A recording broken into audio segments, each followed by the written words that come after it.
Pali, duke parë përçarjet dhe grindjet mes besimtarëve të kishës në Korint, I quan ata njerëz të mishit.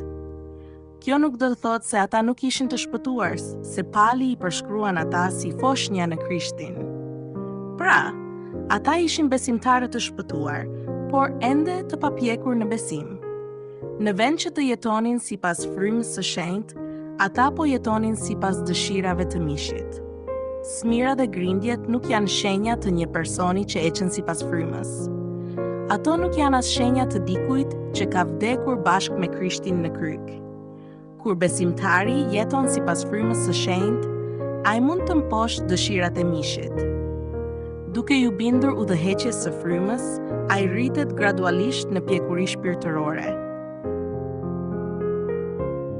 Përçarjet në kishën e Korintit lindën sepse njerëzit po ndiqnin tepër shërbëtorët e Perëndisë.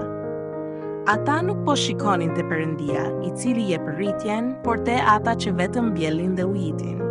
Kur nuk besohet plotësisht se Jezu Krishti është kreu I kishës, njerëzit fillojnë t'u japin rëndësi të tepërt personave.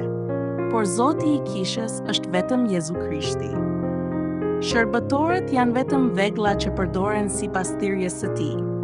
Prandaj, besimtari duhet të përqendrohet te Krishti, Zoti I tij.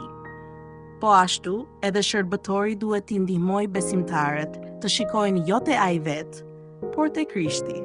Një shërbëtor që I bën njerëzit ta ndjekin atë ose të përqendrohen tek ai, nuk mund të quhet shërbëtor I vërtet I Krishtit. Në të njëjtën mënyrë, një kishë ku Krishti nuk shfaqet dhe nuk lartësohet, nuk është një kishë e vërtet.